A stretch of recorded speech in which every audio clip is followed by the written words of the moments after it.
Muy buenos días, hermanos. Bienvenidos una vez más al devocional de hoy. Lucas capítulo 21, a partir del versículo 10 en adelante, nos dice así la palabra de Dios. Entonces les dijo: se levantará nación contra nación y reino contra reino. Y habrá grandes terremotos y en diferentes lugares hambres y pestilencias. Y habrá terror y grandes señales del cielo. Pero antes de todas estas cosas os echarán mano y os perseguirán y os entregarán a las sinagogas y a las cárceles y seréis llevados ante reyes y ante gobernadores por causa de mi nombre. Y esto os será señal, os será ocasión para dar testimonio. Proponed en vuestros corazones no pensar antes cómo habéis de responder vuestra defensa, porque yo os daré palabra y sabiduría, la cual no podrán resistir ni contradecir todos los que se opongan.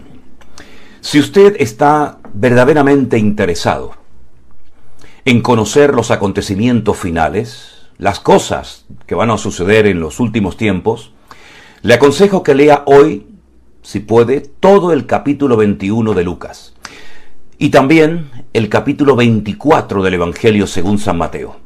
En esos dos capítulos usted va a encontrar muchísima información de los acontecimientos finales.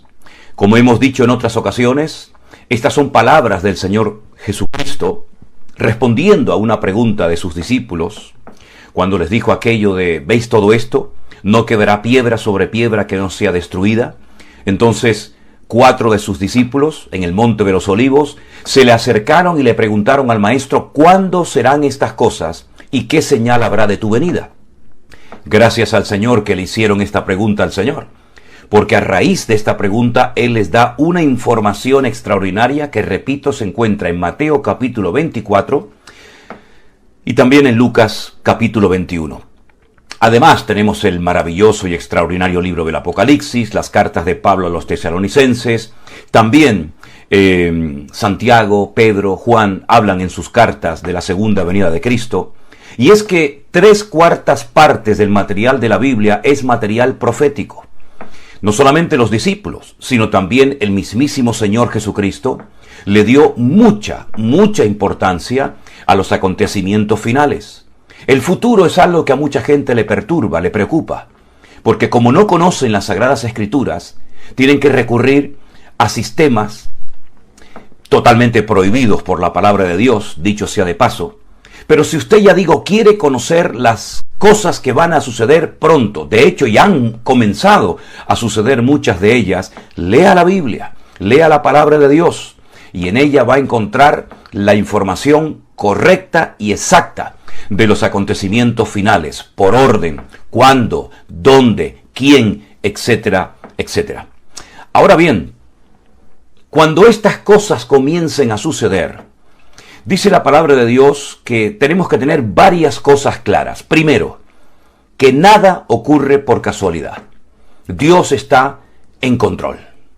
Nada sucede porque el diablo puede hacer lo que le da la gana, porque los hombres pueden hacer lo que quieran, sino porque hay un Dios que permite ciertas y determinadas cosas por un tiempo para que las profecías de las Sagradas Escrituras se cumplan al pie de la letra. Eso es lo primero que tenemos que tener bien claro, que nada ocurre por casualidad. Cuando se sientan presionados, o como algunos cristianos están diciendo últimamente, es que nos están quitando libertades. Bueno, la libertad que Cristo nos ha dado, nadie nos la puede quitar. Eso lo quiero dejar bien claro. Lo que el mundo te ha dado, claro que el mundo te lo puede volver a pedir, a reclamar y a quitar. Pero la paz que sobrepasa todo entendimiento humano, que es la paz de Cristo, que mora en nosotros, nadie nos la puede quitar, porque nos la dio nuestro Dios. No solamente la paz, el gozo, la salvación y la libertad gloriosa de los hijos de Dios. Conoceréis la verdad y la verdad os hará libres. A mí nadie me va a quitar la libertad que Cristo me ha dado, porque no me la dio el hombre, no me la dio un gobierno, no me la dio una persona, no me lo dio un país, me la dio mi Dios. Y lo que Dios nos da, Nadie, repito, absolutamente nadie nos lo puede quitar.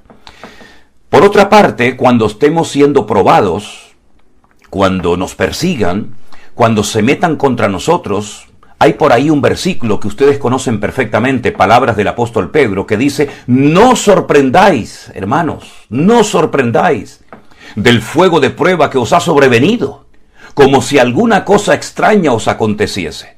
En otras palabras, lo que deberíamos de sorprendernos, lo que nos debería de llamar la atención, es que no se metan con nosotros, es que no nos persigan, pero que se metan con nosotros, que nos persigan, que intenten destruir a la iglesia del Señor Jesucristo, no debería de sorprendernos lo más mínimo, porque el diablo, el infierno, nos odia. Al verdadero cristiano, al que es luz, al que es sal, al que está marcando una verdadera diferencia, a ese cristiano le pondrán las cosas difíciles. Y en estos tiempos, nuestra fe va a ser probada. Y se va a demostrar qué tipo de cristianos somos. Si somos cristianos maduros, firmes y bien agarrados a Cristo y a su palabra, o hemos tal vez asistido durante años a una o a varias iglesias, pero en el fondo de nuestros corazones probablemente nunca hayamos tenido un encuentro personal con el Señor Jesucristo. Y es así, hermanos. Hay personas que se han congregado toda la vida en la iglesia, incluso hasta algunos se han criado en el Evangelio. Fueron desde el vientre de su madre a la iglesia, pero no han nacido de nuevo. No han tenido un encuentro personal con Cristo, no se han convertido verdaderamente. Claro, si llevan toda la vida en la iglesia, lógico que sepan las canciones. Lógico que de vez en cuando hayan leído la Biblia, o hayan participado o apoyado cualquier actividad, pero eso no significa de que seas convertido. Eso no significa de que seas cristiano. ¿Cuántas personas con problemas de alcohol, de drogas o de cualquier otro vicio han ido a centros de rehabilitación, se han rehabilitado, han dejado la droga, pero no son convertidos? Los que trabajan en centros de rehabilitación saben perfectamente que hay muchos chicos y chicas que han estado durante años entre ellos, que se han aprendido, ¿verdad?, toda la liturgia, si me permiten, de dicho centro, pero no son convertidos, no son personas que han nacido de nuevo, han dejado la droga, que para dejarla no hace falta convertirse. Hay muchísima gente que ha dejado la droga, que ha dejado de pincharse, de drogarse, de beber, y no son convertidos. Si te puedes convertir y dejar todo eso, mejor que mejor.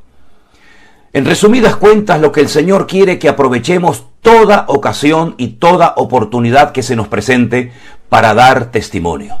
Cuando nos persigan, cuando nos lleven a cárceles, cuando se metan con nosotros, como lo han hecho a lo largo de la historia, siempre. Algunos cristianos están sorprendidos últimamente por una serie de limitaciones que parece que nos quitan ciertas y determinadas libertades. Si estas gentes, si estas personas que hablan así, hubieran vivido en los primeros 300 años de la iglesia, no sé si hubieran aguantado, porque los creyentes no tenían ningún derecho.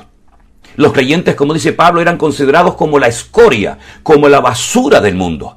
Eran perseguidos, eran torturados. No había eso de derechos humanos, de libertades, ¿verdad? Hoy en día algunos se sorprenden, pero repito, ¿cómo te hubieras tú comportado si por predicar a Cristo, te crucifican, te queman, te torturan, destruyen tu casa, matan a tus hijos delante de ti? ¿Cómo nos hubiéramos comportado? ¿Hubiéramos aguantado aquellas presiones durante siglos que aguantaron nuestros hermanos en Cristo? Pues todo eso no es para quejarnos, todo eso no es para hacer una guerra contra gobiernos o contra instituciones. Todo eso, dice la Biblia, os será ocasión para dar testimonio. Ese es el propósito por el cual estamos en este mundo. Si tú verdaderamente has entendido el Evangelio, tú sabrás si lo has entendido. Si tú verdaderamente has nacido de nuevo, tú sabrás si has nacido de nuevo y eres verdaderamente un convertido. Pues esta es la razón por la cual ocurren las cosas que ocurren. Para dar oportunidad, para dar testimonio de Jesucristo. Si la iglesia verdaderamente en estos últimos 2000 años, si los cristianos hoy en día aprovecháramos toda oportunidad, que se están presentando oportunidades como nunca se están presentando oportunidades para dar testimonio de Jesucristo, ¿Cuántos miles y millones de seres humanos hubieran conocido al Señor si verdaderamente, en vez de quejarnos, lloriquear y lamentarnos, hubiéramos aprovechado toda ocasión y oportunidad para dar testimonio de Jesucristo? El Señor nos daría la sabiduría, las palabras, las respuestas exactas y correctas, y hubiéramos aprovechado la ocasión, las oportunidades, cualquier circunstancia, cualquier momento, cualquier lugar para dar testimonio de Jesucristo. Pero algunos, ante las presiones sociales, ante la pérdida, entre comillas, de libertades, etcétera, etcétera, lo que hacen es, en vez de dar testimonio de Jesucristo, ponerse a discutir, ponerse a pelear y ponerse al mismo nivel que la gente del mundo. Y no marcan una diferencia. ¿Por qué? Porque no son personas que han nacido de nuevo. El Señor Jesucristo dice que tenemos que aprovechar toda oportunidad, toda ocasión que se nos presente. La cárcel, miren a Pablo en la cárcel. ¿Qué hacía Pablo en la cárcel? Ganar almas para Cristo. Le habló a Onésimo, que lo vuelve a mandar a su casa, a su amo, a Filemón. Se pone a cantar a medianoche. Los presos le oyen. Pablo y Silas cantando a medianoche. Las cadenas se caen de sus manos. Las puertas de la cárcel se abren. ¿Qué es lo que hacen? Le dan testimonio al carcelero y a toda su familia, se convierten y esa misma noche los bautiza. La cárcel fue para ellos el mejor púlpito, la mejor iglesia, el mejor lugar y momento para dar testimonio de Jesucristo. Daniel lo meten en el foso de los leones. ¿Creen que se queja? ¿Creen que se pone a hablar en contra del rey o en contra de las leyes de esa nación? En absoluto. Él dice que el ángel del Señor, la presencia del Señor, lo guardó y lo protegió. Los jóvenes que fueron lanzados vivos dentro del horno de fuego, ¿creen que se lamentaron, que quejaron, que se pusieron a lloriquear? No, dieron testimonio de que el Dios al cual adoraban y servían, los había protegido y los había guardado. No hay ni un solo ejemplo en la Biblia de verdaderos hombres y mujeres de Dios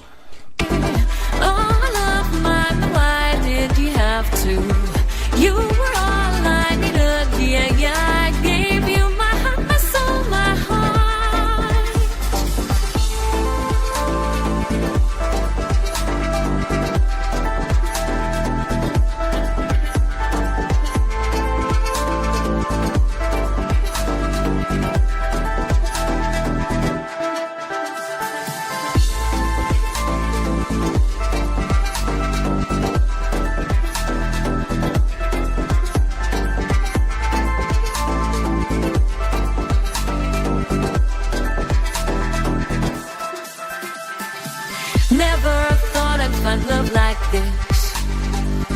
Never thought I'd be waiting. Move your body, let your spirit soar. Ever you're out and move your body. And the way you speak to me brings thoughts